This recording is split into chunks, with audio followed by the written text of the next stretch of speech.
শীতের সবজি ফুলকপি আলু আর কাঁচা টমেটো দিয়ে যে কোনো রেসিপি রান্না করি না কেন অসাধারণ লাগে। আমার তো ফুলকপি ভীষণ পছন্দ। আসসালামু আলাইকুম বন্ধুরা, কেমন আছো? আশা করি সবাই ভালো আছো। আমিও আল্লাহর রহমতে অনেক অনেক ভালো আছি। এই দেখো আমি এখানে নিয়েছি ফুলকপি, সিম আর কাঁচা টমেটো। তো ভাবছি ফুলকপি, সিম, আলু আর কাঁচা টমেটো দিয়ে রান্নবো শিঙি মাছ। তো এখন কড়াইতে দিয়ে দিলাম তেল আর দিয়ে দেব কাঁচামরিচ আর পেঁয়াজ।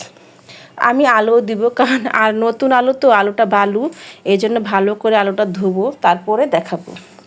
এখন দিয়ে দিচ্ছি পানি দিয়ে এখন দিয়ে দিব ময় মশলা। এখানে আমি 2 চামচ হলুদ ফাঁকি, 2 চামচ মরিচ ফাঁকি, 1 চামচ মরিচ ফাঁকি আর লবণ, আর নিয়েছি 1 চামচ ধনিয়া গুঁড়ো, আর দিয়ে দিচ্ছি হচ্ছে আদা বাটা। এখন মশলাটা আমি ভালো করে কষিয়ে নিব। এই দেখো মশলা ভালো করে কষালে কি হয়, হলদে ভাবটা থাকে না আর তরকারির টেস্টটা দ্বিগুণ বেড়ে যায়। দেখো মশলাটা আমি কি সুন্দর করে কষাইছি আর তেলও ছেড়ে দিছে। এখন দিয়ে দেব ধুয়ে রাখা ফুলকপি, আলু আর হচ্ছে সিম। এখন ভালো করে কষিয়ে নেব। বন্ধুরা, ভিডিওটা ভালো লাগলে প্লিজ একটা লাইক, একটা কমেন্ট, একটা শেয়ার আর সাবস্ক্রাইব করে দিবে, কেননা তোমাদের একটা লাইকে আমাকে সামনের দিকে এগিয়ে যেতে সাহায্য করবে। আর দিয়ে দিব কাঁচা টমেটো, আর আমাকে ভিডিও বানাতে বেশি বেশি উৎসাহিত করবে। এখন আমি ভালো করে নেড়ে নেব। শীতের সবজি দিয়ে যে কোনো মাছ রান্না করো না কেন অনেক টেস্টি হয়। এই দেখো আমার কড়াইটা লড়তাছে, কারণ কারেন্টের চুলা তো, একটু কারেন্টের চুলা বসাইছি, গ্যাস কম ছিল। এখন এই যে দেখো বেজে রেখেছে শিং মাছ, এখন দিয়ে দিব শিং মাছ।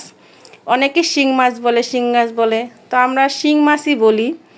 তো এখন ভালো করে নেড়ে দেব।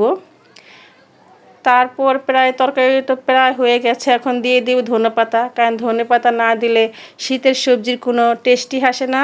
আর যেহেতু শিং মাছ রান্না করতেছি, ধনেপাতা অবশ্যই দেব। তার এই দেখো হয়ে গেছে আমার তরকারি, শিং মাছ দিয়ে ফুলকপি আলুর তরকারি। দেখো কী সুন্দর হয়েছে কালারটা, আমার তো এখনই খেতে ইচ্ছা করছে।